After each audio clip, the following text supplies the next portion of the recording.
Now, my role here is a fairly simple one, just to welcome everyone on behalf of the LéO Africa Institute and to welcome our panel that will be moderated by Hashim Mulangwa, who is the senior faculty member at the LéO Africa Institute. And on the panel, we'll be introducing the panelists, but all the three panelists are fellows of the LéO Africa Institute. And today's conversation, between chaos and hope, leadership in a pandemic, is the third in a series of conversations that the LéO Africa Institute is hosting in partnership with the McNulty Foundation as part of our COVID Reset project that we've been implementing with the McNulty Foundation since April, and this project will run up until July. I'll talk a bit more about the project and LéO Africa Institute's involvement. So, Hashim, take away. Thank you, Z, and thank you everyone for joining us. Thank you to the amazing panelists. I don't know do we know how many people are joining us, participating in the conversation? Yes, I can see them. We have about 10 now. Others are joining us, and Fiona is Sorry, also online. How many? We have about 10. About 10, yes, I can see that. And Fiona has joined us. All right. So thank you, everyone. It is always an honor and a privilege to be engaged in anything that has LéO Africa attached to it. So I'm excited to actually have this conversation with you all. I've probably just met one of the panelists. I've met Fiona. I haven't met Fatma, and I haven't met Okash. But we live in a new world, and I had a bit of a conversation with Okash earlier, and this is one way of actually people meeting. This is the new world, or this is the new norm. So I'm glad that we are meeting this way, and I'm glad that we're having this conversation. The conversation today, LéO Africa webinar, the conversation between chaos and hope, leadership in a pandemic. So let me introduce our panelists. Let me introduce, and give me just 1 second to get.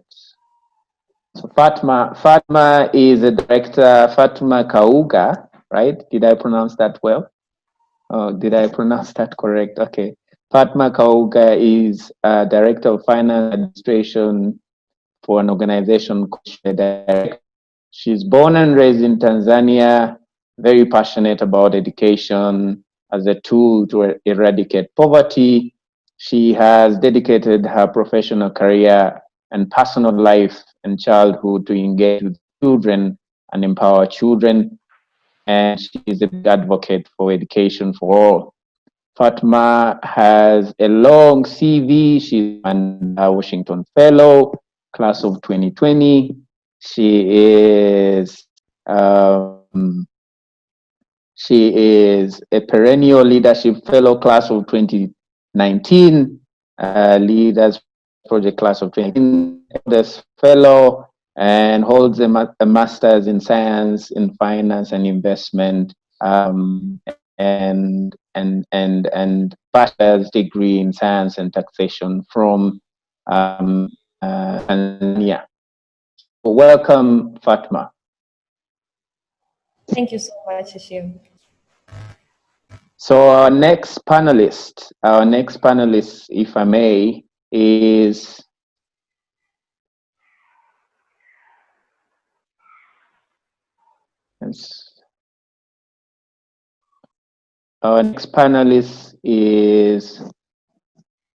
sorry, my internet is acting out, and I think we need to live with these things in these times. But if you give me a minute, Mohamed Okash Sugo. Is that the right way to pronounce it? Yes, very well. Okay. Mohamed is of innovations at IT Institute. Okash is a researcher and involvement strategist. He's very passionate about ending poverty, inequalities, and conflicts globally, and strongly feels that serving humanity and to build a peaceful and prosperous planet is important. And he is very engaged in sort of interventions around uplifting poor people. A public policy and involvement junkie. I like that phrase, Okash. At some point in my career, I used to call myself a involvement junkie. I don't know if I'm still one. But the public policy and involvement junkie has a focus on innovation or innovating and shaping public policies to address complex local and global challenges. He's engaged in data science and innovation, and he's an enthusiast in that, and how he can use those tools to influence government and the private sector. Currently, is innovation at Institute of Innovations, Entrepreneurship and Technology in Mogadishu, holds an MA in Involvement Studies from Kampala International University, and a Public Administration Bachelor's degree from CMAD University. Welcome, Ash. Thank you very much. Thank you. And lastly, but definitely not least, is Fiona Kamikazi Rutajengwa. Did I get that right? You tried. Okay, Fiona is a communication specialist with I&M Bank in Rwanda. And she is also digital marketing advisor to various companies in Rwanda. She previously worked in talent advocacy and customer relations, in education, in telecoms and banking sectors. She's a social activist, a part-time blogger and poet, and a political enthusiast. So welcome, Fiona. Thank you very much, Hashim. So I think we can start our conversation, and everyone on the webinar. But I wanted to start off with what one could call a temperature source, of what the COVID situation is in the places, communities, and countries where you are. What is COVID doing to the communities that you live in? And what do you see as the effects of COVID-19 to these communities and countries where you come from? I'll start with Fatma.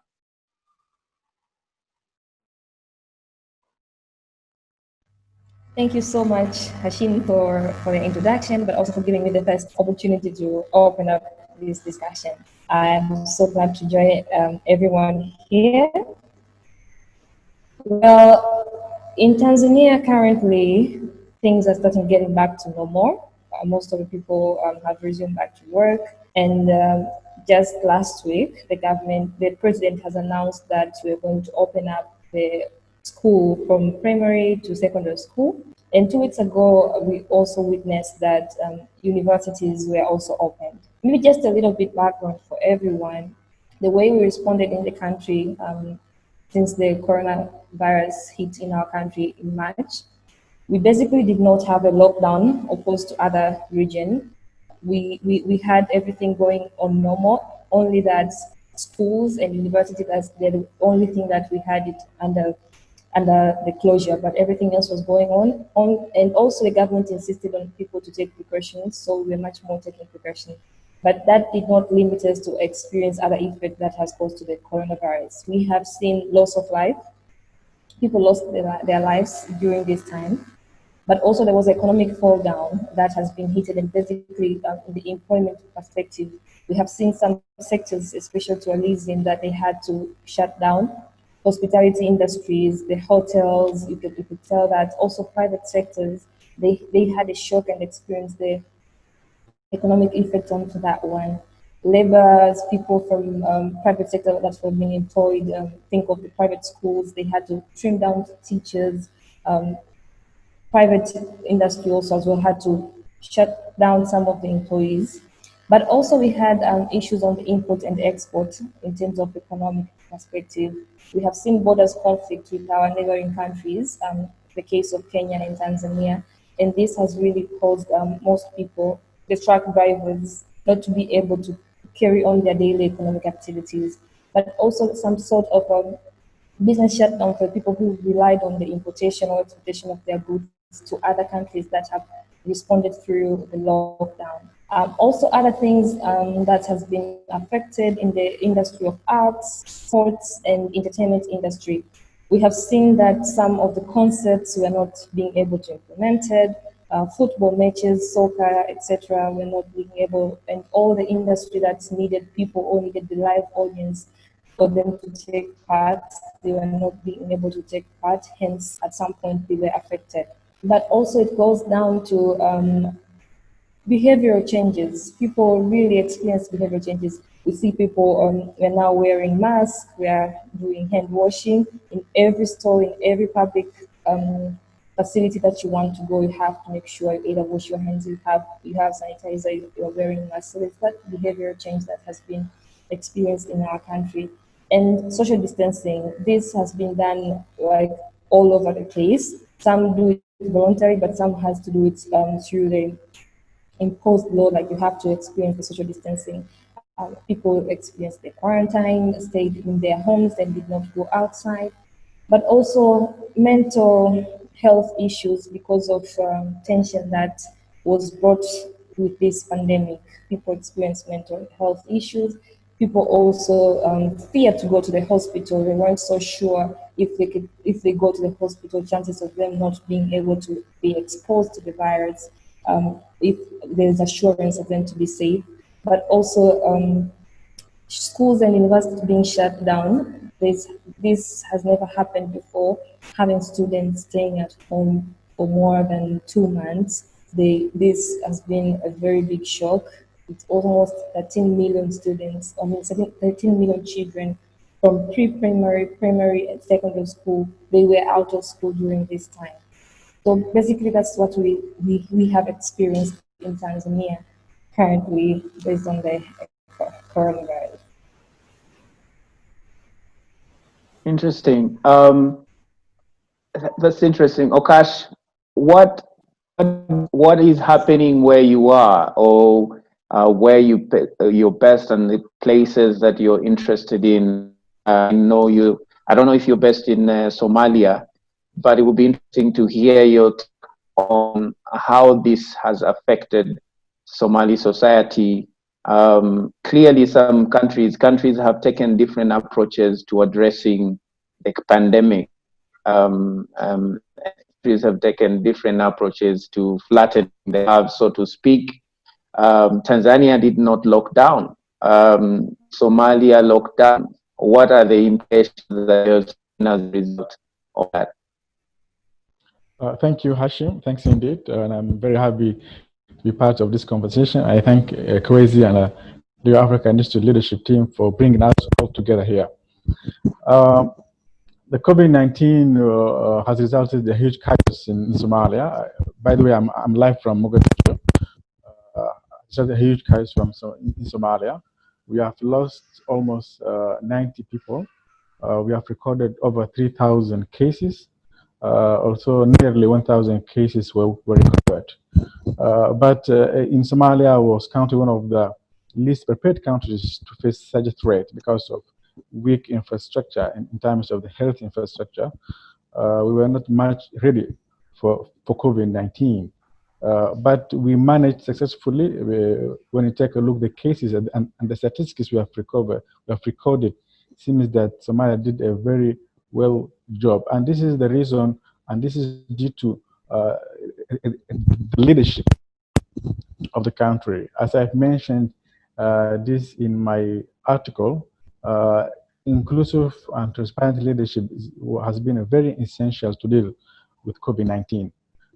We have locked down the country late March, which was very early than so many other countries in the continent. Schools were closed, the airport was closed, domestic and international flights were suspended.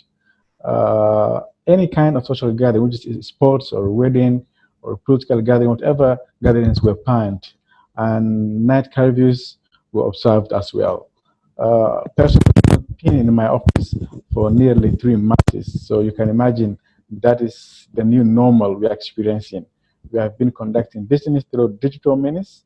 We have been teaching,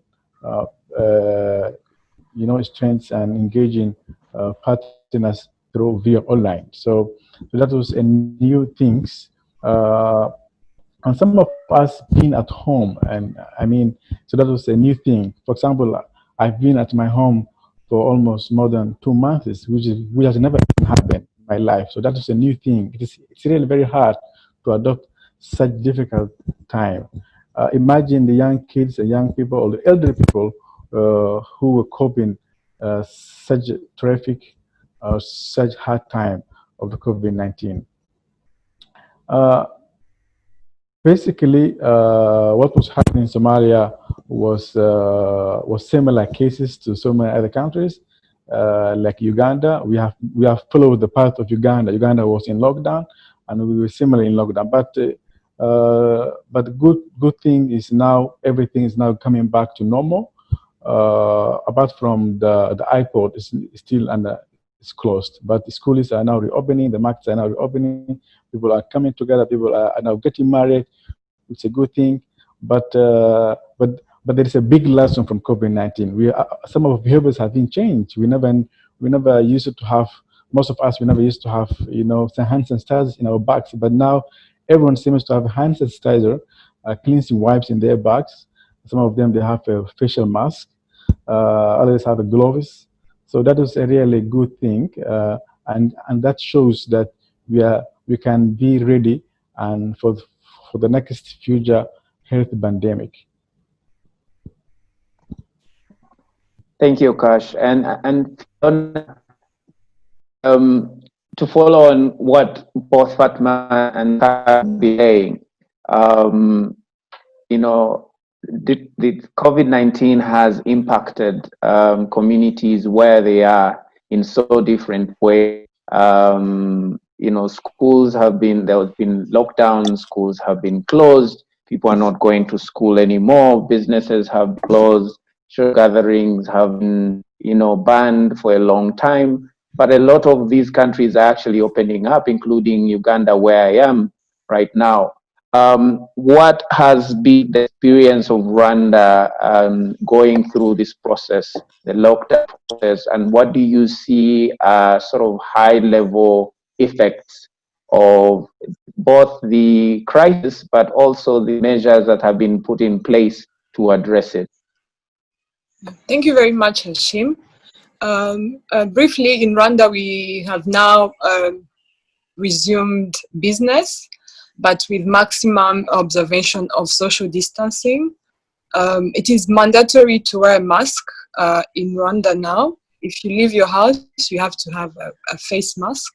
And the main issue that I've noticed in Rwanda is with getting back to business and with the majority of the population in Rwanda are in the informal sector. This pandemic also meant total loss of revenue for most of them, and some of them even used their capital to survive during the lockdown. So I think what this is one of the major effects of the pandemic and the lockdown, because we were in lockdown for almost a month, and we went through a partial lockdown, and now they have resumed. We have resumed business. We can now do public transport, but there has to be social distancing on every bus, and you can now do cross province and cross district traveling. except for 2 districts, which are border districts. We have seen an increase of cases in the country in the past 2 weeks, but mostly because of cases on border cities. So one of them is Fatma's neighbor, Rusumo border. We recorded very many cases in Rusumo, and now we have locked the Rusizi district as well because of cases and people entering from Congo. So we also, weddings have resumed, but with only 30 guests.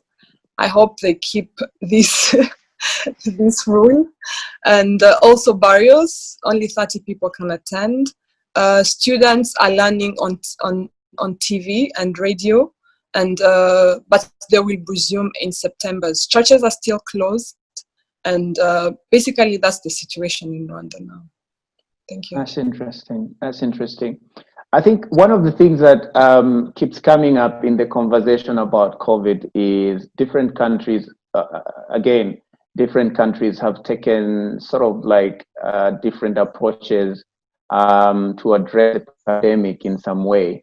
There was a big focus on saving lives on issues of the lockdown and, you know, implementing mechanisms and ways around social distancing and testing and contract tracing. So that focus in Uganda has continued. But very quickly, at least for Uganda, Kenya, and Rwanda, I think that focus has continued, but there's a shift in addressing some of the livelihood questions. Tanzania actually addressed the livelihood imperative from the beginning, Fatma. Do you see that, you know, the where you are now in the communities where you are in Tanzania, do you see that that has actually helped people in Tanzania? We talk about, you know, businesses struggling. Do you see that businesses are faring better based on the fact that the country was open in some way? Or do you think that things could have been done different? Well, in honest opinion, I feel like I even commented on this one. I believe there is no one size fits solution for all the challenges that we have. And it could have been worse probably if we did not take the approach that we have taken, considering the lifestyle that we are having, considering the level of economy that we are having in the countries, considering the way that we were prepared to handle the situation. So not to lock down the country, but emphasizing on how we should be more careful, taking more precautions, insisting on how we should protect ourselves, but also how we can improve our immunity level by making sure we're exercising, how we can look at all tools that we can use to make sure that we stay healthy, but also still working, or rather saying, emphasizing on how we can be able to live with the virus and still carry on other activities.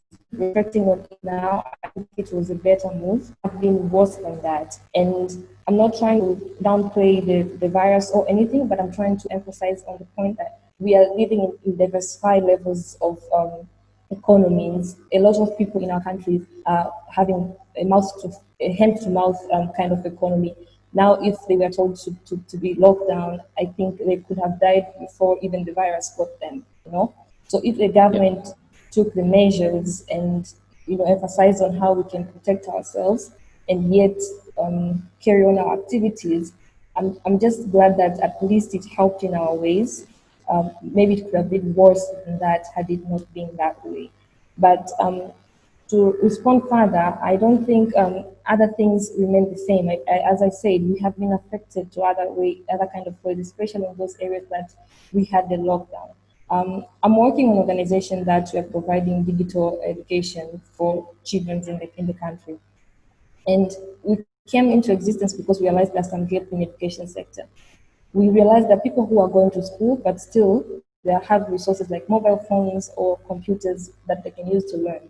And now once this happened, all of the students were not allowed to go to school. They had to stay at home. And at this point, I felt like I was so hit in a way that I understand that people who need us most at this particular time, but still we weren't able to solve their challenges at that point. Even if they are at home, not all of them, they had access to computers. Not all of them had access to mobile phones. Not all of them had access to radios or TV so that they can be able to learn. So they thought that there's some population of children not being able to access education because of this pandemic.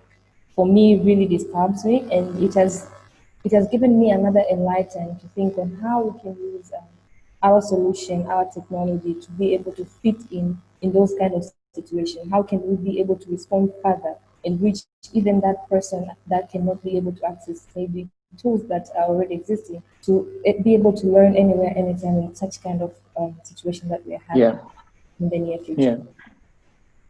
Yeah. And Okash, and I think you make a really good point, Fatma, in terms of, the challenges that have come to the fore. Some of these problems we have always had in some ways, and we have, invested resources as countries and communities to address, education. Now every other school is trying to find a way of actually creating some sort of online learning facility. Not every other school, but mostly in urban centers. But there is a challenge, of course, of doing the same thing to the larger part of the population in rural areas.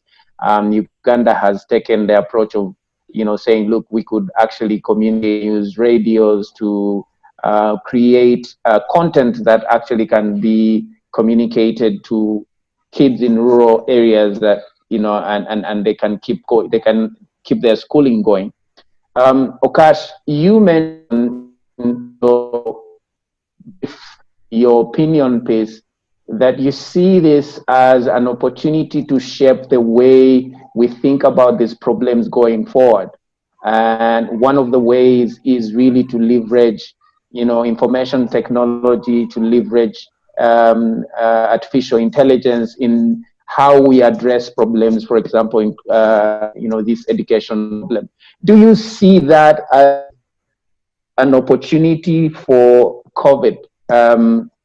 The way we think about these problems, and in what particular ways? Thank you. COVID-19 actually has accelerated the adoption and the need for fourth industrial revolution technologies. For instance, the conversations of the future of education, future of work has been going on for the past, but now it seems that now we're already experiencing some sort of future of education, future of work. I've been working from my home for nearly 2 months, so which means we are adopting new ways of technologies, new ways of doing things.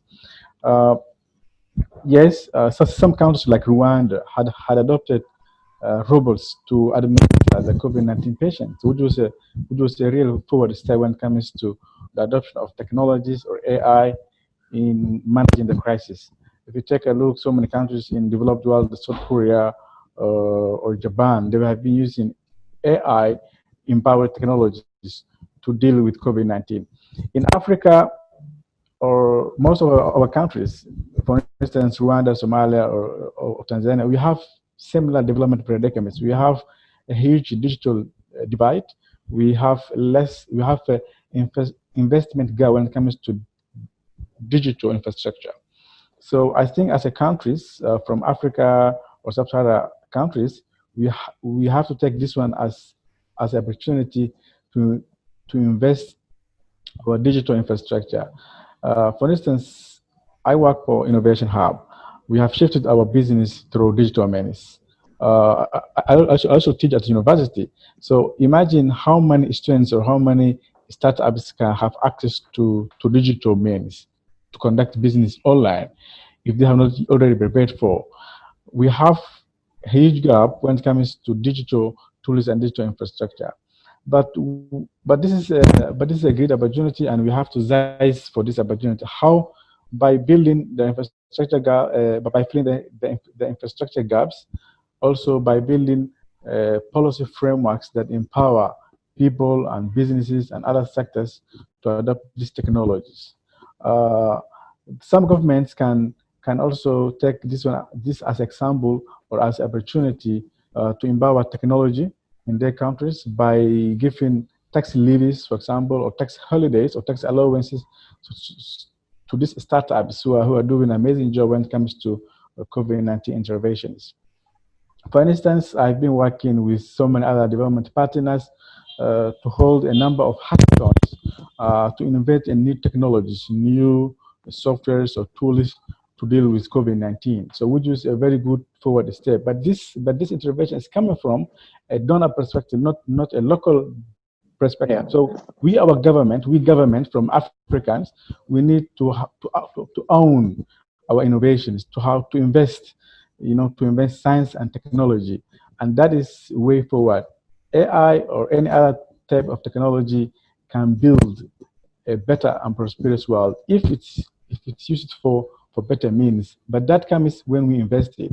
So this requires a huge investment, and I think we should put all our effort to invest such technologies. Yeah, absolutely. Fiona, you mentioned, I want to come back to you about this idea, this point you made about informality of our economy and how difficult, and I think the other panelists have also said something about this. Most of our people work in the informal sector. They basically by the day, get paid for what you've done for a day. What do you think are the implications? And one of the phrases we have in the theme for this conversation is chaos.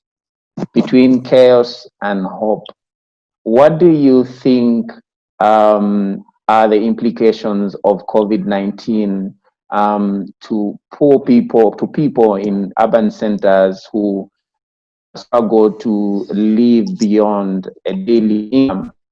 So let me share something that I've seen that, Kwesi, maybe you can actually, you disabled any sharing, but I wanted to share a graph that I've seen that shows that, most people in urban centers, there's recent research that, FSD has done in Uganda, and shows that for most people in urban centers, and even in rural centers, but in the urban centers, they don't have means of beyond 5 days of COVID lockdown. 5 days, like initially the graph is like this. People can actually survive a day, this is percentage, and this is number of days. As soon as you move 2-3 days, the graph just goes whoop. It goes this way because no one can survive 5 days of the lockdown. And what does that mean? What does that mean for us, for you as leaders, as young leaders in the communities where you are? What does that mean for creating, for the kind of world that you and your contemporaries actually live in? Thank you very much, Hashim. That's a great question. The first thing that we need to be focusing on now, and even after we managed to flatten the curve completely, is empowering the informal sector. These are the people who don't have access to loans. So this is a person, if he's not working, he cannot eat. So in one of the things that I liked about Rwanda, what we did during the lockdown, is communities came together. We have small communities of 10 households, and those 10 households have someone I'd call like a leader of something that we call Isibo in our country. So we'd put together money to help the vulnerable person in our community to buy them some food and other supplies. So this is something that I really think inspired different corporate institutions, and they started donating to these to these vulnerable people in communities, but to support the government, because I don't think our governments can afford to feed all these people who were affected. So the government looked at this situation and came up with something called the Economic Recovery Fund, which is going to be to support a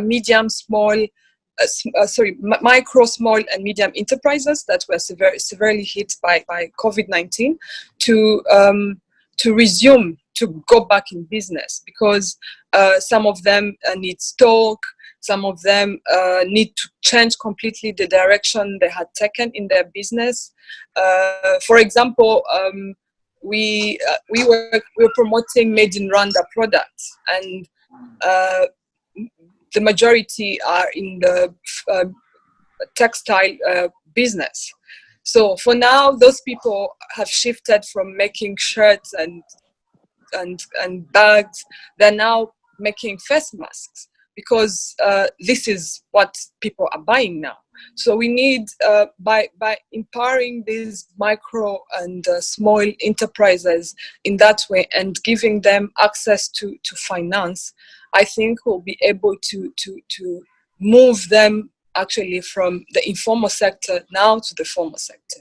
We have SACCOs that we have in our communities, and we need to find a way to empower to support the SACCOs, so that they can also support the people in the informal sector. Yes, thank you. Fatma, any thoughts on that? Any thoughts about this challenge of a big part of our populations being in the informal sector, and what leaders can do to support businesses, to support communities, to improve their livelihoods? Because what has happened is that, you know, the crisis sort of has brought these problems to the fore, right? It's not that, you know, we didn't know that there was an informal sector, a days of living kind of, you know, for many people in our population, in urban centers especially. The crisis has elevated that to a place where actually we have to pay attention to it. Are we paying attention to it? Can we pay attention to that as leaders? And what is the role of leaders in addressing that? Well, thank you, Hashim. So I think the pandemic has brought a reset call and a reflection point of view to the government and also to the leaders that we are having. I think it has helped people to reflect and observe our weaknesses in terms of the system, in terms of the structure that we are having as countries. And so it's a very good time now to know how we can respond to pick up from there. And as part of where we're going forward, technology clearly is taking over. And we have seen how much the sector has improved in technology. We have seen the nature of work has changed. The e-commerce is now more improving. People are reducing human contact and they're relying much more on facilities from the technology. So what should the government do to make sure it is helping the community, or it is helping this growth to take over? I think it is very important for leaders in the country to create a good policies that will enable these innovations in the space of technology to be able to take place. I'm also thinking if the government can create the infrastructures that will be ready to adapt the space of the technologies. I'm thinking on the network systems, the electricities, you know, so that people can be able to move on with that innovation. But also it's a good time for the government to see how it can empower the communities in terms of the employment, to facilitate people moving from those people can only earn from hand to mouth, people that can be able to save and increase their per capita income every day, to produce more jobs, but also assurance to communities, health facilities as well. How can we improve that? How can communities get things like health insurances that they can be able to work comfortably, but knowing for sure that they can get treatments in case of anything? But how does the government also support employment or support small businesses. I really like the point of Fiona when she mentioned providing some sort of loans, but also to make sure they are setting up a very good economic framework for people to be able to be employed, but also to employ themselves. And this can go down to empowering them in terms of the skills that is really needed for them to be able to be employed. I'm also thinking, so currently in the country, we have opened up our tourism sector and we're using a lot of energy to make sure we are promoting it.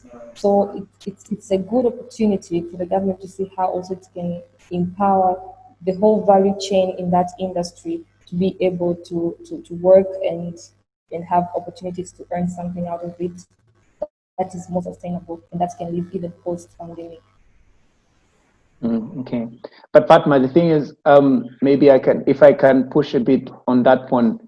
It's not that these problems, it's not that these challenges for businesses in the formal sector are new. We have seen these challenges before.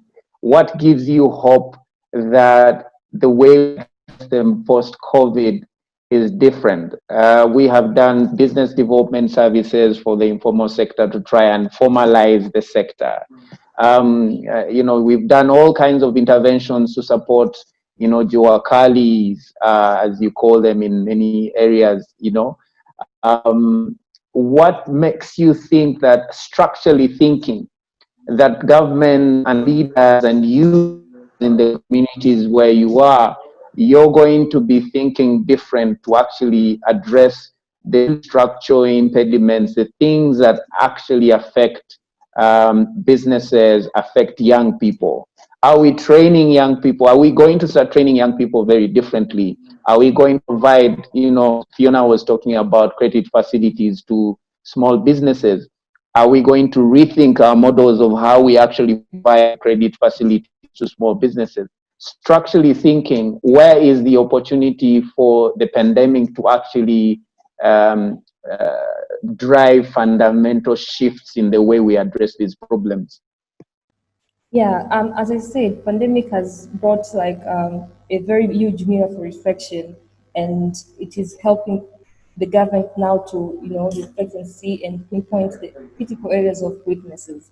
And even if maybe they did not pay so much attention in these areas, now after the pandemic, I think the stress of having more attention to it is more increasing. For example, I'll tell you, we have been working on the e-learning industry. My organization has been established since 2013. But I'll tell you, for the course of March to June, the number of people who have come to use our e-learning platform is quite huge compared to since we have ever existed. This shows that the shift of behavior has been driven so fast because of this pandemic. We used a lot of energy to convince people the importance of e-learning, but it reached a point we even had a crash of our website. The alternative learning that was available was e-learning, and we couldn't accommodate these people at that point because they were a lot relying on us. So this is the lesson of the government. I believe now, after all this, the hesitation that they had maybe in the innovation like ours would no longer exist. They have seen it works. They have seen it really is reliable. So the only thing now it has been remain is for them to see how they can scale up and how can we make it more ready in case something like this happens. And all that, how can we adapt it? How can we adapt it currently and to use it to benefit the country and other people at large? Okash, do you see a fundamental shift in how we, you talked about Somalia's healthcare system, for example. Fatma has talked about how the education sector probably is changing. Do you see a fundamental shift in the way we live, public services, in health, in education? If the case of Somalia, do you see that this will impact the way people and leaders think about these solving these problems? Yeah, thank you, Hashim. Actually, the COVID-19 was not only a crisis towards our biological system, but it has also affected our social structure, our economies, our way of doing things, our way of life. So meaning that it has disrupted everything, as you mentioned, in health sector or education or business elsewhere. But this is an opportunity for our government, our communities to come together and redesign how the old way of doing things, meaning that now in health sector we need to invest much more uh, in advanced technology with the health, adopting advanced technologies with the health system and making more affordable and inclusive services for everyone. The similar case to education. For instance, some universities, some schools went online. Students were watching. We used to watch TVs for entertainment, but now TVs we have been watching to attend classes. But how many kids were able, to watch TVs? That's the question. A few number of them. How many people have access to electricity? A few number of them. Meaning that a few number of people are still in the in the second industrial revolution. So few people have access to internet. So this is really an opportunity that the government can seize in way of to invest for the future.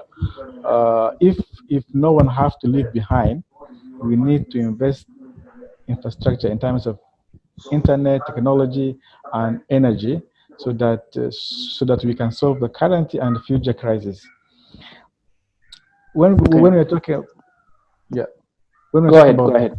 when we talk about the health, I think sometimes it needs more than technologies, but it also needs a resource, a human capital resource, whereby we need to train more. For example, in Somalia, I think approximately one doctor will approximately treat nearly 200,000 people. Just one doctor is equivalent to 200,000 people. That is really, there's a big gap in that sector. We need to train more people, more health workers. We need to deploy more essential health workers to our health centers, not only in urban but also in the rural areas. So this really needs a very big intervention, and I'm sure if only public sector will be enough, meaning that we also need to engage the private sector, to engage the civil society, to engage other sectors, meaning that we have to address such problems into more multi-stakeholder approach, applying or employing multi-stakeholder framework, because only the public sector will not be enough to deal with such problem. Yeah, yeah. Fiona, Okash says that, well, generally speaking, I think there is a general sense that people feel that, positive about the shifts in terms of how we look at these problems going forward. In your piece, Kwesi, I think you need to mute your mic. In your piece, you talk about disruptions and the unpredictability that has happened as a result of COVID and the need for us to adapt. I wonder if you still think that that's a good thing. I mean, disruption and trying to adapt as the theme for the meeting, for this talk, can mean chaos, can mean, people can actually live up to the new changes, cannot live up to new expectations, need to learn new skills, need to learn new ways of doing things. How some countries or communities more prepared than others, and in this case, is probably Rwanda in a better place than some other countries. I provide some examples of how the digital economy in Rwanda and some certain interventions have actually prepared Rwanda to be better prepared to adapt in that way. Could you share some of that, your experiences on that? Yeah, thank you very much, Hashim. Definitely, what's happening right now is, as Okash mentioned, we need to focus on infrastructure, yes, but we also need to focus on the people, what they need. If we want to if we want to adopt online teaching, are the people ready for it? We talked about the digital divide, that we have in our countries. And an example of one of the things that Rwanda has done, I talked about it in my article, is they started something called Digital Ambassadors Program, where they train young people from different communities on how to become digital literate, and in return they go back to their communities and teach the people in their communities. So this person goes back to the community and at least trains 20 people, and those 20 people are now able to they know how to use a computer. These people know how to access e-government services. For example, in Rwanda, if you need a birth certificate, you don't have to go to the district to get it. You can get it online. But this is a service that only a person who knows how to get it online will do it. Otherwise, that person will have to go to a digital literate person to help them get it. So with this program of having digital ambassadors going to villages and training people in their communities, that means we are shifting the way they used to do business. They don't have to go to the district to line up and get this paper that can also expire at some point, and you have to go back to get it renewed. So training people and involving people in the decisions we make will impact our countries. And I think if we are talking about, Fatma talked about e-learning, if we have digitally literate communities, this e-learning, Fatma will be able to sell her platform, and she will even change the platform from teaching kids. It can be community-based programs. Instead of having a megaphone running in the neighborhood saying, wash your hands, practice social distancing, loud microphones. These are things that can be done on a smartphone. So talking about smartphones also, there is something that we did in Rwanda, and it's still ongoing, where we have a campaign called Connect Rwanda. This Connect Rwanda challenge is a smartphone donation campaign, where you pledge to buy a phone if you have the means. You pledge to buy a phone to someone in your community that doesn't have. We're trying to have every household in Rwanda to have at least one smartphone. So this is where the Fatmas come in and they sell their programs. And this is where the person who's developing an e-government system will come and install it in those phones. And some of the things will not have to run to the bank to do things. I work in a bank, and we have seen a huge number of people joining our digital product in 3 months, more than we have ever had since we launched all these products. So this COVID-19 has changed very many things. These are people who used to think that they have to be at the bank to get money, but they were forced not to leave their houses, but they still need to talk to their bank. So these are we are thinking about the chaos that came with COVID, but there are also other things that it has taught us. Now we have very many people who didn't think that they can do it, but they're using the services now. So I think those are some of the things that we can learn from this pandemic. Absolutely. I think it's interesting that most of the conversation really is the outlook is positive, and I like that. I like that, you know, people are seeing opportunities in the way the crisis is shaping how we work, how we live, and how we address problems that have actually been there for a while. But Okash, you said something in your article about reshaping the social contract And that really sort of like came out to me in the sense that you're basically making an argument that apart from the fact that this crisis is really destabilizing,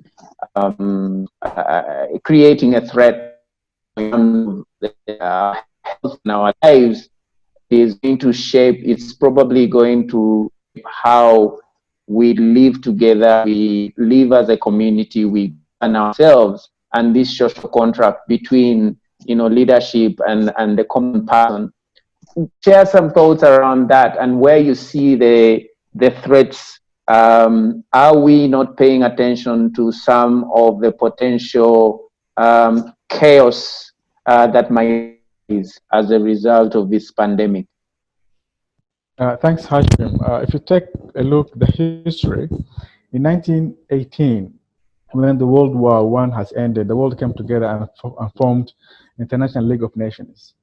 70 years ago, when the Second World War ended, the world came together and formed the United Nations. If you take a look, the world energy crisis, the world came together and formed the G7, G20. 60 years ago, when Africa was liberated, Africa came together and formed the organization, the AU, which is now AU. Now, imagine when now we have a threat which was more riskier than the earlier ones, because this one has affected everyone. It doesn't discriminate. This one has come to Somalia, has been in Rwanda, has been in Tanzania, and has been in the US. But the World War I was not similar. The bullet of the World War I was fought in Paris or Germany was not coming in Mogadishu, but now the virus has come in Mogadishu. So this is more dangerous than the earlier threats, meaning that we need to come together and form a new form of order. The old one has been shaped and has not been worked properly. For just one simple example, the World Health Organization has been doubted, its credibility. So many countries have been doubted, and so many times has been faced. Why? Because of there's a crisis in how we govern our international system. The multilateralism international system has been attacked in several ways, maybe because of the rise of populist leaders or the rise of populism in some other countries in the world. So this is an opportunity that the world should come together and form a new global blueprint to govern, meaning that the responsibility will marginally heavy on the government, but the government should also bring the table to other leaders from different sectors, the business community or the faith-based organizations, and more importantly, the young leaders, because the world now has more young people than ever before, meaning that if they are not part of the global discussion, is meaning that we are deceiving them, because whatever decision now we make will affect the current generation and generation to come, meaning that we need to have intergenerational dialogue on things that matter. If you fail to solve now this crisis in form of addressing the social contract, the economy already collapsed, and to recover the economy will take much more longer. The inequalities, whether it is gender or income inequalities, has been widening, and future pandemics will be very hard, to face. For example, now we have a very uncertain environmental challenge when it comes to climate change. Climate change may be the next biggest threat to face humanity, and if you don't pay attention to that one, it will be very dangerous. I think I've also mentioned this in my article. As humans, we need to give back more to the nature than we take, meaning that we need to preserve our environment, because coronavirus has not come from the air pollution. It's from animals. It's from the environment, how we deal, the relation we have with the nature. So that is one thing has resulted the COVID-19. And if you take a look, the previous health crisis, the Ebola, the SARS, the Zika, the similar case, it came from animal. So what went wrong? I think we need to study that one and go back and believe in science. We need leaders and citizens who believe in science, who doesn't believe in in fake news, who doesn't believe in some other sort of things. So I do believe we need, as a global community, to come together and seize this opportunity by forming a new social contract. And that can only happen by bringing all the stakeholders at the table and including the young people. Absolutely.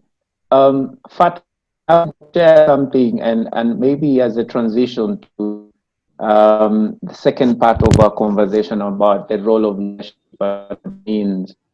This is the graph that I was talking about earlier, and this is research that has been recently done by an organization called the Financial Sector Deepening Program. So, if if we see opportunities to lead and to help people address challenges of livelihood,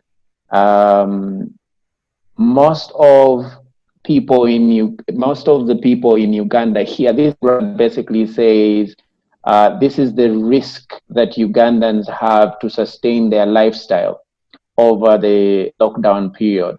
On the bottom have the numbers, and this is the percentage of Ugandans that can sustain their lives during the pandemic or not. So as you can see here, most people live on a daily income, and as soon as it gets to 5 days, it comes to about 25, only 25% of people actually can sustain their livelihood. And the graph basically just goes down. And as days go on, 40 days to 60 days, about only 10% of people actually have the ability, either through incomes, savings, or contributing to their needs, have the ability to actually survive the lockdown in a 60-day period. So it seems to me that it's the reality of the situation. This is how we live. These are the conditions that people live in. In that context, what is the role of leaders, young leaders like yourselves, in helping our communities, our countries actually address these problems? And I would like you to start that conversation by maybe defining to us what you see leadership being in this context. What is leadership in this context? Thank you so much. So, to me, leadership in this context, it means to be able to provide guidance and direction on a best way solution that really fits the people that you're serving. So it's very important as a leader, first of all, to be able to identify the type of people that you are leading. What are the challenges that they're having, understanding the situation, and so that you can be able to provide guidance to them. But moreover, it's very important as a leader in this kind of situation to provide hope. Because as you can see, the reality is most people cannot sustain their life based on the chat that you have shared. But also there was sort of tension, worries the fact that there's no treatment for this pandemic, worries that you cannot be able to accommodate your own lifestyle. So as a leader at that kind of situation, you really have to provide hope and help these people and assure them like you're all going to work together and you're together to find the solution in that kind of situation. But I'm also thinking, as young leaders, it's about time now to be able to learn out of this and prepare our mindsets in a more future-ready mode activation. What do I mean by this? Because I think the pandemic has now also bring about a question of what normal is. The normal definition has also been questioned or tested with this pandemic. So we should all be ready, we should be flexible, we should be agile, meaning like we should be able to take quick actions and also should be flexible to adapt new changes based on the challenges that you're going to face. So this is what I'm reflecting, and I think this is kind of a lesson, what type of leadership that we should be able to learn as young leaders for this continent based on this circumstance. We should provide hope, we should provide guidance, but we should be flexible and agile in adapting the changes. Mm-hmm. Fiona, do you, as young leaders, and you talk about adapting a lot in your article as well, part of your skill set as young leaders, trying to navigate, help your communities, people through this challenge. It's part of that skill set, integral part of that skill set, providing hope? Or is leadership really also about telling people, look, we're in trouble. We are in trouble if we don't shift, if we think, if we don't change our behavior, if we don't fix our systems. What is your take on the role of leader in this context? Yeah, thank you very much. Thank you very much, Hashim. Okay, my microphone is. Thank you very much, Hashim. I think first of all, it's the leader's job to help people make sense of changing conditions and anticipate the likely scenarios ahead. For example, all the pandemics and endemics that Okash mentioned, some of them happened near us, and we have Ebola in Congo. It's right next door, and having Ebola in Congo should have somehow prepared us to COVID-19, and but it still caught us off guard. I think, of course, the leaders have to anticipate, but also somehow provide hope, but in a realistic way. I don't think lying to your people that it's all going to be all right would be a very good style of leadership. But it's in a way you package your message that makes a difference. If for example, if you tell people that you're going to die, this is a deadly virus, it's true, people die, but you also have to remind the people you are leading that there is a way we can fight this. If you wash your hand, if you practice social distancing, if we do all these things, we are going to win.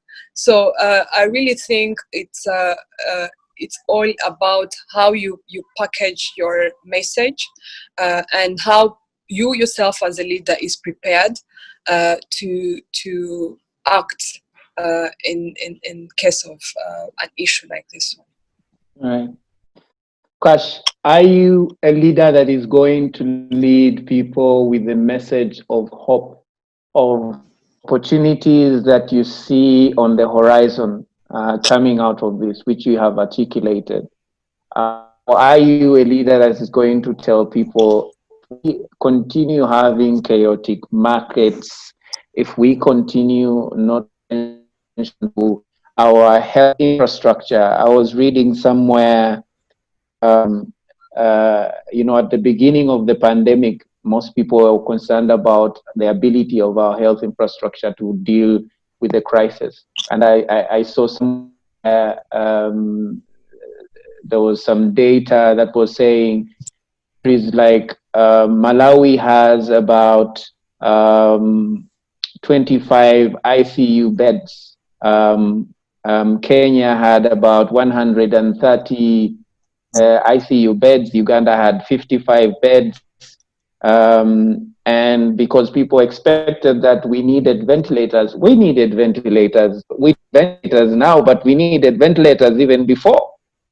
Our hospital system, you can have a whole country hospital system.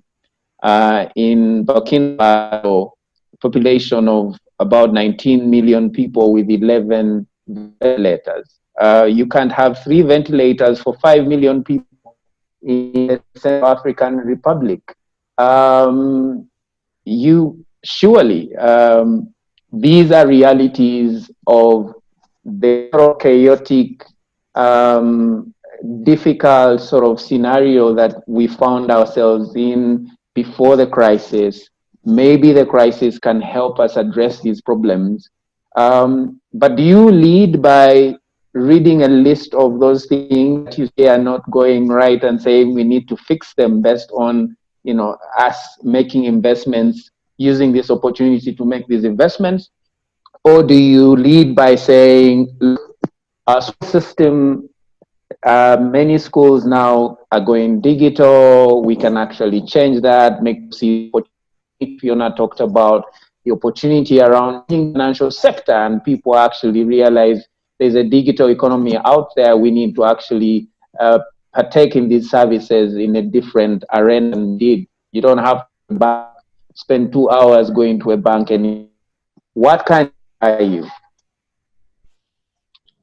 Thank you, Hashim. I think as a young and emerging leaders, we have no any alternative than creating hope for people. So this can be either two ways. Whether we awaken our people, our leaders, and inform them through public policy means, or either we are the one who will do the change making in our hands. We have to lose our significance and go to the field and innovate new technologies and new stuff to deal with such problems. What I mean this is now coming to this panel and addressing such complex issues is a way we are also creating hope. But going back to my work again and engaging with a number of young people and innovating them with them technologies to deal with COVID-19 or some other related pandemic is another way of leading society. You know, to deal a problem, to deal a challenge and create a better new reality. So I think we have no any other option than being everything it takes to save our society by any means, and I think with the support with ourselves, the young leaders from different countries, LéO is one of the institutions that those are bringing those synergies from within the region and exchanging ideas, benchmark those ideas, and face them, face our challenges. Interesting, really interesting. Leadership as a way to actually shape a new reality. Okash, that's an interesting perspective. I just wanted to take you some of the minutes that are remaining to get. Please share your questions, people who are actually listening in. But I have one here that someone says, the truth is that fish leaders haven't learned a thing. And I think this person refers to some of you as well, because you are leaders in your own. COVID-19 has exposed glaring leadership and development. We need young people taking up political leadership. Secondly, I'm curious to know the impact of COVID-19 on human rights, particularly on data rights, data privacy, and democracy. Wanjuhi Njoroge. Any reactions? I will, Fiona, you're going to react to that because this is your, what do you say to that question? Thank you very much, Wanjuhi. That's a very interesting comment. First of all, Wanjuhi is very right. As I was talking about the situation in Congo with Ebola, it should have somehow prepared us to what we are going through now, but it didn't.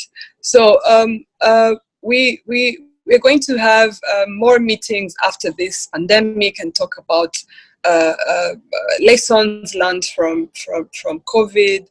But I think we need to focus more on working and results and holding accountable our leaders on what we think we should have. Like for example, Okash mentioned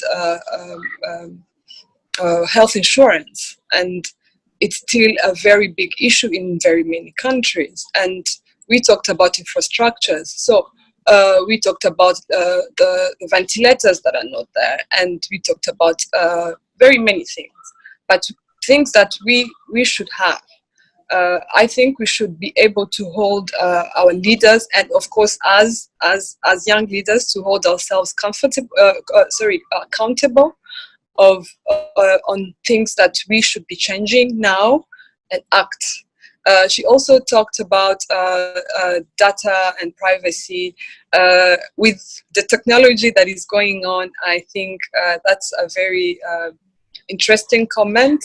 And we have seen how developed countries like China and Hong Kong, they are using this technology to trace COVID-19 patients in the communities. So I really don't know how it has its pros and cons. So I think I will let my other colleagues comment on that. I think it's very good, but also it has some issues that need to be addressed. Yeah. I'll let colleagues comment on that. Fatma, Fiona is hesitant to say that, you know, COVID has exposed you guys as leaders in your communities and in your countries, and has found a way out of, you know, getting out of that. But I'll ask you this other question, and it's coming from Facebook. So I see say it's well and good, it's positive. Yes, it's good to think about how disruptive COVID can be and opportunities it's bringing. But most of our population lives in rural areas, and it's difficult to actually understand how this population, the sort of infrastructure to bring these new opportunities, IT opportunities on integrating the economy or the economy. It's difficult to understand how that can become real for people in, not even in rural areas, a few miles out of Kampala, a few miles out of Dar es Salaam. How do we address that? How do we make this real for large parts of our population without the kind of infrastructure that is needed to do that? Do we fold our sleeves and build infrastructure, or are there opportunities still to integrate large parts of our population into this new economy, this new way of life? Thank you. I lost you in most part of the question, but I think if I can just say I got you at the last and I'm trying to respond, and you correct me if I did not attack the question the way it is supposed to. So, first of all, when I say I think the opportunity that the role that the leaders are supposed to play after this coronavirus, I emphasize on infrastructure, creating the infrastructure, and the infrastructure that will be future ready, meaning that we need to have to each household. It's so we are on the 21st century, and still there are some communities that they haven't seen the light of electricity. And then building infrastructures such as creating networks and lines of communications. It should be easier for every part of the country to get connectivities of network, whether it is mobile phone or internet. It should be easier to have electricity in each country. And then after, it will be easier to adapt in this new way of life that we're about to go to. So what should be a wake-up call to the leaders right now? It is about prioritizing and see this is where the world is going. This is the trend. We're now going to use the fourth industrial revolution as part of our new norms. So how are we making sure we are ready to adapt that so that everyone can take advantage of the new ways and be able to live in this system? But also to add up on that one, I really wanted to respond to, I think is Wanjiru, the one Fiona was responding. I think we should also understand leadership. It's also part of the individual act. It's not about someone to lead you, but it's that on how you're leading yourself too, especially for the issues like pandemic. If you come to see about it, the pandemic wants people to prevent themselves individually. You have to wash your own hands. You have to make sure you're wearing masks. You have to be responsible yourself for your own health.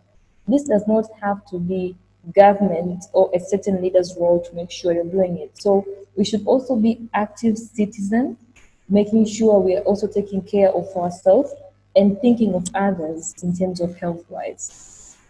I was also worried the issue of security, and I think this is what I'm saying. It's going to be the new word for post-COVID. I think the security specifically cybersecurity is going to be a challenge in our world, and I don't know, maybe it's a good way of also brainstorming and see how we're going to address it. But since everything is shifting to that space, everything is shifting virtually. Now I don't know how we're going to ensure things like cyberbullying or cyber crimes are going to be protected in our community. I think that is the question for all of us to still think on, in the sense that this is the reality we're going to face in just in the future. Interesting. We do have some more questions coming in, but Ash, I think I'll bring this one out. Well, I'll put this one to everyone else. This question to everyone else.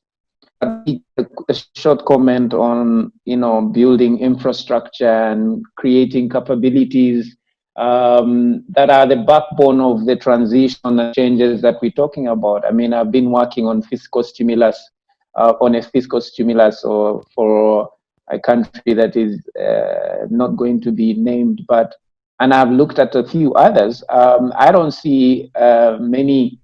I haven't seen a big chunk of the stimulus actually addressing some of these things and saying, look, let's invest more, let's have a big push to invest in IT infrastructure that will actually transition and turn our economies into economies and service-oriented economies. I haven't seen that, but partly because we were really looking at the short-term sort of exigencies, the challenges today of what COVID is doing in our community today. We don't think is actually a bad thing, but everything that you've talked about in terms of the future and creating opportunities for the future is really a long-term to medium-term sort of outlook, and that I think we need to engage on. Someone asks, is it possible to comment on how young people can exercise leadership in collaborating with government, which has the need and the mandate to actually make these things happen we've talked about? Because it usually feels like our innovations and initiatives are at odds with the government, would rather work without them. Okash, are you guys as leaders leading initiatives and innovations, taking a sort of a piecemeal outlook to, you know what, if they can't support me, if they can't think about this problem in this way, I'm just going to fix it myself? What can we do? What can you do as leaders to influence government to think way you're thinking? Thank you, Hashim. I think as young leaders or young people in the continent, we should go to the public sector. I think we should join to the public sector and lead our communities. Africa remains one of the youngest continents in the world because majority of Africa's population are young people. An estimate 2050, Africa will be the largest, populous continent with the young people. But unfortunately, our leaders doesn't represent the demographics of the continent. Majority of the leaders, I think, are beyond the age of 60. Leadership is also a resource. I think it is the time that the young leaders should take their responsibility. What do I mean by this is, our leaders, when there is a challenge or races, they usually come up with 20th century or 19th century solutions. But we are dealing with 21st century challenges that needs 21st century solutions, and that can only come from the young people because they understand the realities, they understand the new realities, and I think it is time for us to go to the public, and it's time for us to go to the public by serving. But this requires an ideologies. I think you can be a young, but you can be believed in old ideologies. Being young and believing in modern ideologies, visions is also very critical. We need young leaders with ideological oriented, properly with Pan-Africanism, who take everything Africa at the center. We need to put Africa at the center of global arena, and that I think it's only us who can do it.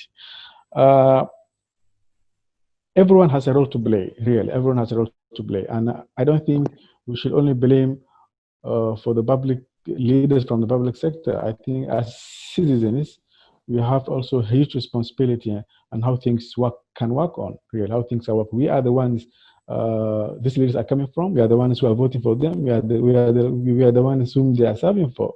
So we can do much more better with them than doing us alone or than doing them alone. So isolation cannot be a solution at all. If I comment on the comment of Wanjihu, the cybersecurity, I think it's a new threat. It's a new challenge because every day we live in a modern world, and the challenge will become a modern challenge. But this will always requires a policy or legal frameworks to deal with. We can always have a tools to deal with challenges coming from technology. Technology, I believe technology is a gift. It's us as a humans to decide how we use it. So we can use to build a better Africa with technology, or we can use a more backward continent with the technology itself. So I think we should be ready for that one, including as citizens and leaders, as young leaders and leaders from the public sector and leaders from every sector. Yeah. I think we have about 3 minutes to end the conversation, and I want to give each of you, a few seconds to say your last words.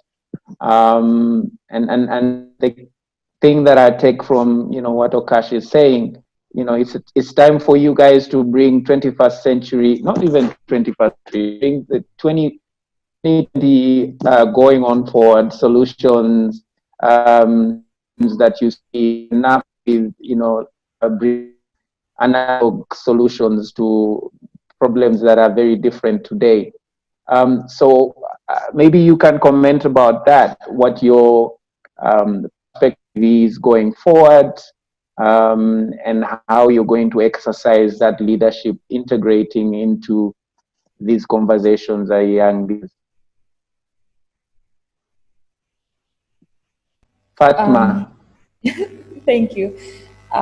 I think I concur with Okash, but I'm also emphasizing on embracing the local-based solution, because even if we collaborate with the government, or we have this innovation and we have a collaboration, but as users we are not embracing the local-based solution, then it's really not going to work. I have this terminology that I used to say, African supremacy. It should reach a point where we trust our own products, we trust our own solutions, we buy Africans, we create for Africans, but also we should be able to create for the world. Yeah, thank you. That's great. Trust our own products, believe in ourselves, and bring those solutions to bear. Fiona, your thoughts? Thank you very much. I will first of all comment on Rukwenje's comment. I'll give an example of something that we have in Rwanda. We have something called the Research and Innovation Fund, and that's a fund that supports ideas like boundless, and I think that's something that can help, that can work as a collaboration type of thing for governments and creators and innovators like him. Yeah, and I also agree 100% with Okash, and I take on this challenge to bring 2050 ideas, because if we don't anticipate where the world is going, then we're going to be we will have failed as leaders. So thank you very much. I think that's it. Okash, your last thoughts? Thank you, Hashim. I think if we don't outthink, outsmart, and outdo, it will be more likely to leave behind. So therefore, to avoid that one, I think we should be able to anticipate the future and deal with the current challenge in a way we can deal with the future threats. So everyone has a role to play. Let's all have our role and make sure that we contribute a safer world. Well, Thank you very much. Thank you all for being part of really this interesting conversation. What I take from this is that this is your crisis to exploit as young leaders. This is your moment. Every generation has that critical juncture moment that finds how they shape the world they live in and how they move forward. So this is one of those. This is your generation's opportunity to change fundamentally the way we live and how we deal with the different problems that we deal with. If you have to wrestle it from the life of me and you do it. It's your world to live in and to shape. So thank you for being part of this really interesting conversation and sharing your thoughts. I am more to be a leader that is exercising leadership in the pandemic with hope, with opportunity.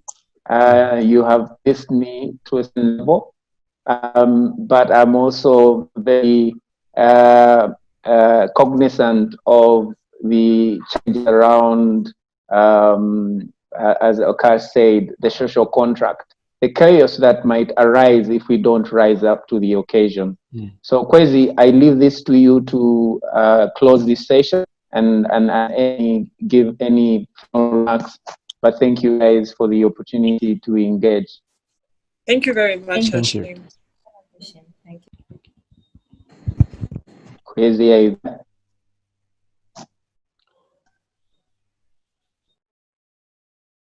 you're on mute. Can you hear me now? Perfect. Thank you very much, Hashim, and thank you, our panelists, Fatma, Said Kauga from Tanzania, the York Fellow from the class of 2019, Okash Mohamed, who's joining us from Somalia, class of 2019 valedictorian, and Fiona Kamikazi, who's class of 2018 fellow from Rwanda. It's been an insightful conversation, and I think just like Hashim concluded at the very end, much as the theme was between hope and chaos, leadership in a pandemic, I feel from the views we've gotten from our panelists, I think the equation is more leaning towards hope than chaos. And this is something interesting and something that the Institute really identifies with, because you guys are not just the future leaders, but really the people at the forefront of driving us out of this very difficult moment that many of our countries find ourselves in. And on behalf of the LéO Africa Institute, I mean, the best thing we can always do for you guys is to create room and space for these conversations, to share ideas, not only amongst yourselves, but equally with young people across the African continent and across the rest of the world, on what exactly we can do in our individual and collective capacities to make sure that our recovery from this pandemic is not only fast, but also sustainable, and that the lessons we learn from this crisis don't go to waste. I would like to thank our attendees, including our perennial attendee, Anne Whitehead. I don't think she has missed any of our previous conversations. Thank you very much, Anne, and thank you always for the feedback. Many of your questions were sent, but we didn't have a chance to have our panel engage with them. The conversation will continue on our online platforms, especially Twitter, so our panelists will engage with your conversations. There was a question from Yahya Ahmed from Somalia, who was asking if climate change is the next pandemic. Well, Yahya, thank God, the next conversation that the LéO Africa Institute is going to address that same exact questions. That conversation will be happening on July 15th, and it will be hosted by our 2018 fellow from Kenya, Wanjuhi Njoroge, who was also participating in the conversation much earlier today as one of the people who asked questions. So we will have that conversation. This has been the third in our 4-part series of conversations, looking at how our fellows in the 8 Eastern African countries are dealing with the issues caused by this coronavirus pandemic. The first conversation was on the future of work. Then we also had a conversation on industries and ideas for the future.